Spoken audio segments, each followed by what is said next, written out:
Welcome to Kona. Man, this place is beautiful. It was the original capital for the Kingdom of Hawaii, and now it is a great place to come visit and check out all the cool sites. We're going to show you around, mostly Erica, to be honest. No. So, hi, I'm Erica. And I'm Jordan. And this is the Hawaii Vacation Guide. And in this Kona Guide, you are going to learn all about Kona. So you're going to learn some fun facts. You're going to see some places to eat, some things to do, where to stay, a little geography lesson courtesy of him. So we got you covered. Yeah. Better keep watching.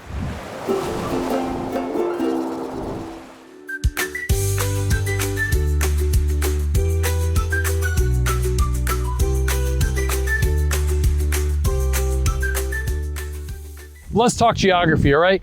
Kona, or the Kona coast, on the leeward side of the Big Island, that's West Hawaii.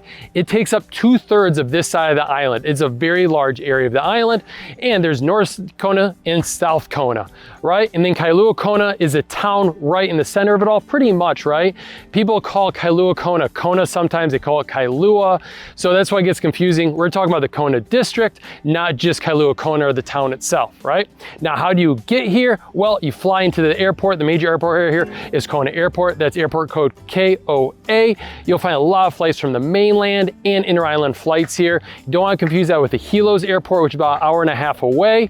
And also, once you land, rental cars are already available. Take the shuttle to the rental car facility. You find all the big national carriers here: Hertz, Avis, Alamo, Dollar, Thrifty, all those.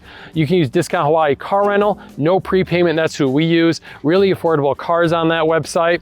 Also, go local, right? You have Big Island Jeep Rental, and you have some other local car carriers too that we link to down below. Turo is available. We've done that one time here. Had a fine experience with that. Also, you can take Uber or Lyft from the airport to your resort and just do a beach vacation and just relax if you want to. But if you're going to go explore the island, we recommend getting a rental car. That's why our itineraries are so great. They're made to get out and explore. Anyways, let's talk more about Kona.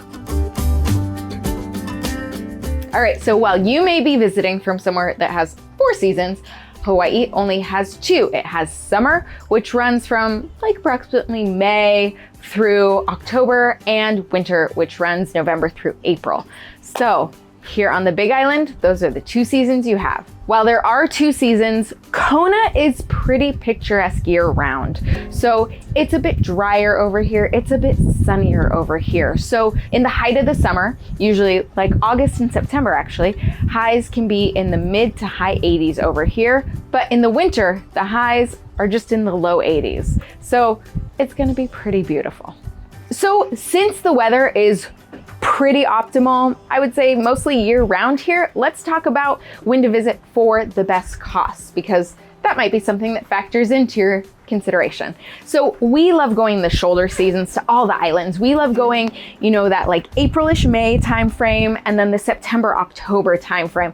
And this is because we find that we get the best hotel rates, we get fewer visitors, so we can book things more easily, and we still get great weather. But let's talk about rates so you can see how much they change. So the numbers do swing quite a bit. So I wanted to give you an example. So in September of 2023, the average daily rate for a hotel room was $373. So that was the lowest month, but swinging 2 months later to their highest month in December of 2023, the hotel average daily rate was $600. That's over a $200 a night difference. So planning your trip in the shoulder season, if you can, will save you some money. But you know what? Like we said, the Big Island is nice year round, so visit when you can. So Kona is great. It's on the leeward side of the island, which means it gets very little rain and it gets calmer ocean conditions. However, here's the caveat to that. We are up the hill right now in Kona coffee country, where you're gonna get a lot more rain, especially like in the afternoons. The showers come in and move out, which is why Kona coffee is grown here. Coffee loves rain. So when you're up in the hill, you'll get more rain. When you're down on the coast in Kona, you'll get a lot more sun. And that's really important to note when you're trying to decide where to stay. So let's talk about where to stay. So in Kona, as we mentioned, this is a really big district, and there are a lot of places to stay. All right, while most of the luxury resorts on the island are up in the Kahala coast, the Kona district still does have their fair share of luxury. So the luxury resorts that you can find here up on the north end, you can find the Four Seasons. So this is a pretty magical resort, I will say. It feels very calm, it's wonderful, and I will say the key feature is they have this lagoon where you can go swimming. So you're not out in the water, you're snorkeling up in this like man-made lagoon that they have on the resort property. Like, that's pretty cool, especially if you have kids with you or you're learning how to snorkel. That's a great place to get introduced to the water.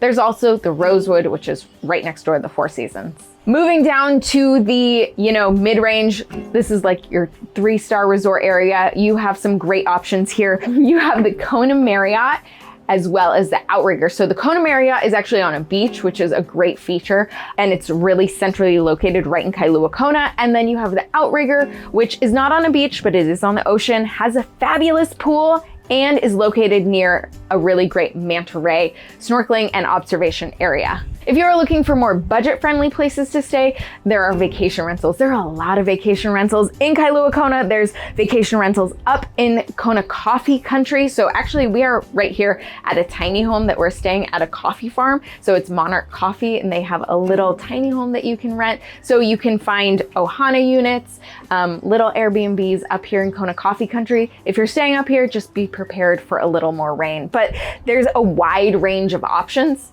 You know what? You should check out our website, our where to stay section at the HawaiiVacationGuide.com. On our website, we have a where to stay section, which lists different hotels, different vacation rental options. I think it's really helpful, so go check that out if you're looking for more specifics and you want to kind of see what fits your budget. We have a lot of different options there for you. Hey, since you're coming to the Big Island, you definitely want to check out our website and our Big Island itinerary. It takes you around the island on some great excursion days so you can see the best sights, eat at best places, and we make your planning easy, right? So head to the HawaiiVacationGuide.com/itineraries to check them out. And you are probably visiting the Big Island to visit some spectacular beaches. You are in luck. Kona has some great ones. We are here at Queen's Bath Keiki Beach. We're just right outside of downtown Kailua-Kona. We also have a list of sandy beaches on our website, so make sure you click the link in the description below so you can check them all out. I will say though, I always leave a PSA. Ocean conditions are unpredictable. The Pacific Ocean is fierce, so check lifeguard flags and warnings and HawaiiBeachSafety.com before you head out for the day. Aside from coming to the beach, there are so many other things you can do. You can head out on an outrigger canoe ride. There's one that leaves right from Kailua-Kona. You can also go manta ray night snorkeling. So we have the best manta ray night snorkeling tours on our website, so make sure you click the link in the description below. We also have videos on manta ray night snorkeling so you can see what it's all about. There's also a viewing platform. If you go to the Outrigger Hotel, you can just watch them from the shore because they're attracted to the light. They're actually attracted to the phytoplankton that is attracted to the light, and then they feed. And maybe my favorite activity, you can head out and go snorkeling and kayaking in KEALAKEKUA Bay. This is a marine life preserve. Sometimes you can see spinner dolphins out there. It's just a really beautiful place to get away. And also, fun fact, that is where Captain Cook first landed on the Big Island, and part of the ground that the obelisk is on is actually British soil. Whoa. And why not attend a luau? So here we are at one. We are right in Kailua-Kona at the Courtyard Marriott. So this is on Kamakahonu Beach. This is usually a beachfront luau. Ours got rained out, so we were inside, but it's just a wonderful production. The food was good. The entertainment was spectacular. It was probably the best fire knife dance show that I've seen thus far in my luau journey. So attend a luau.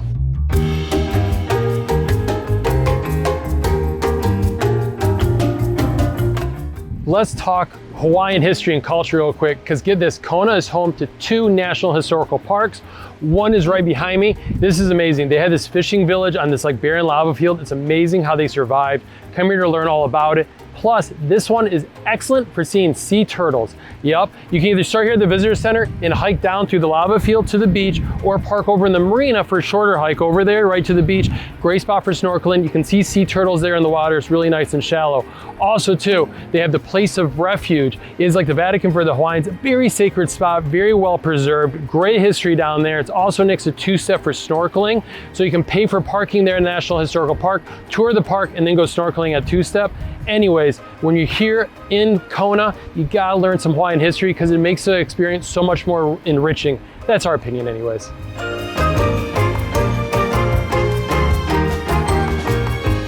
My favorite part about the Kona coast is this drive. It's the Hawaii Belt Road and also Mamalohoa Highway. And it is so gorgeous because the views that you get, you're driving through the jungle, it just feels very like you know you're in Hawaii. But also too, it's all the buildings, there's all these old plantation era buildings there, coffee shops, gas stations, old cinemas, great little towns, great place to eat, food trucks. Just when you're driving, there's so many places you want to stop. Also the coffee farms, a lot of Japanese immigrated up here, settled it, and started growing like coffee on 3-acre lots. And this is where all the great Kona coffee is. So I just love this drive. It's like my favorite drive next to the Road to Hana on Maui and the Kuhio Highway on Kauai. So this is a great drive. It's my favorite part about Kona. My favorite part about Kona is different from Jordan's. While I think this is absolutely beautiful, this drive, my favorite is down on the ocean. I love KEALAKEKUA Bay. I love kayaking in it. I love snorkeling in it. I just love how serene and peaceful it is out on the water out there. If you are coming to Kona, get out on the water because it's so beautiful.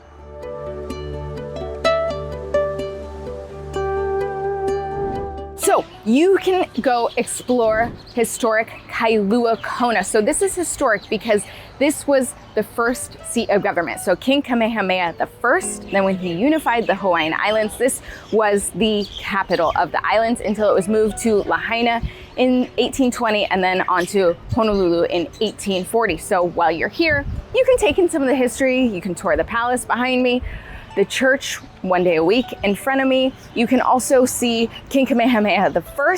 He lived here and they reconstructed his house. It's also where he died. So it's a really sacred and historic place. We have a link to a historic walking tour of Kailua-Kona below. And interesting, it was believed that pre-European contact, Kona was the most densely populated place in all of Hawaii.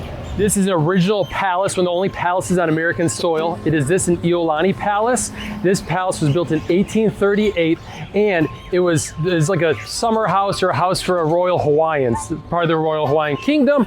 It was taken over by the Daughters of Hawaii and they offer docent-led tours Wednesday through Saturday now. It is a very cool building. It is made from lava rock, which is still in the foundation of the building down below. Anyways, if you're here in Kailua-Kona, I recommend checking in both these historic places, the church and the palace are right across the street from each other. This is the oldest church in Hawaii. The missionaries originally landed here at Kamakahonu to ask the king for permission to preach here in the islands. He granted permission and they built this church here, and then another group of missionaries headed up to Honolulu. So this is the oldest church. It has a lot of cool history to it. They do offer tours on Sundays, and get this, there's a ghost tour that stops by here, and the ghost tour talks about this church and some cool stories around it. Click the link down below to learn about the ghost tour. But they originally tore down a heiau or a Hawaiian temple to build the foundation of the church, and then the top was made out of like, you know, wood, a traditional Hawaiian style building, but that burned down and they've rebuilt it. And I gotta admit, a lot of this is original. Most of it is made with coral. So interesting church, a little bit of missionary history down here in Hawaii.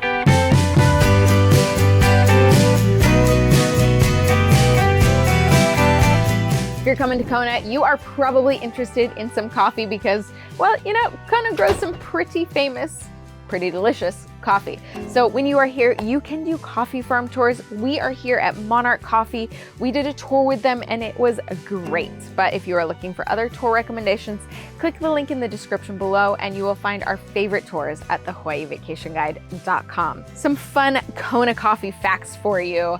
When the flowers bloom, they call it Kona snow because they're white and it looks pretty cool. We were here for that once and that was really pretty to see. Another one, it is state law that mandates what percentage of Kona coffee must legally be in the coffee for them to label it as Kona coffee. So it is 10%. Jordan just told me they're raising it. So by the time you watch this, it will probably be higher, but there is a law requiring. Coming up to coffee country, it's pretty beautiful. I am on a coffee farm right now, and I will tell you, looking out at that view, looking at all the plants and the ocean below, it's pretty spectacular. So come up for some tastings, have some coffee, and have some fun. All right.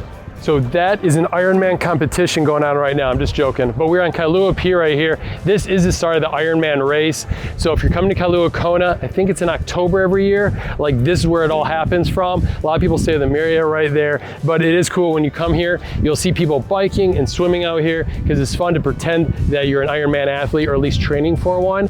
makes me want to get a bike and start biking around these amazing roads out here. Anyways, this is where it all starts from, Kailua up here. Jordan and I say we like to make every meal count, and that is no different for when we are visiting Kona. There are a lot of places to eat. Some are in Kailua-Kona, a lot are outside of Kailua-Kona. I'm just gonna give you a few that we have really enjoyed. First, if you are grabbing coffee, not from a coffee farm, White Nene Coffee Cart, it was delicious. We enjoyed the pastries and the coffee there. It was really good. While you are up in coffee country, if you want a full breakfast, try going to the Coffee Shack. The food is good, the view is even better. It's a great recommendation. If you are looking for seafood that is not quite by the sea, check out Real Aloha Poke. There's a lot of poke around here. You will probably have your fill of poke if you like it. Also, for lunch, down closer in Kailua-Kona, you can go to Umeke's. They have great fresh fish, never frozen. You can get poke and a lot of other things there. And while you're down there, you can also try Foster's Kitchen, Huggo's, On the Rocks. There's a lot of delicious restaurants in Kailua-Kona. And I'm just gonna mention this because I heard something on the beach. Somebody was giving a very incorrect story about poke. Poke is actually a native Hawaiian dish, and poke means to cut crosswise. That's fun. You'll see it at a lot of luau's. And of course, if you don't want coffee and you would prefer to have some beer, check out Ola Brewing or Kona Brewing. Both great. Jordan prefers Ola Brewing a little bit better, but check them both out. You tell us which one you prefer. There are so many wonderful things to do and see here in Kona. It's not just Kailua-Kona, this whole district, north, south, man, there is a lot. So I hope this Kona guide was helpful, help you plan your trip. But if you really want to plan your trip well, make sure you visit the HawaiiVacationGuide.com. We have a lot of free, wonderful advice, a bunch of articles, but we also have a Big Island itinerary that you might want to check out. People love it, and I think you will too. So visit the HawaiiVacationGuide.com to check out all the info. Thanks for watching.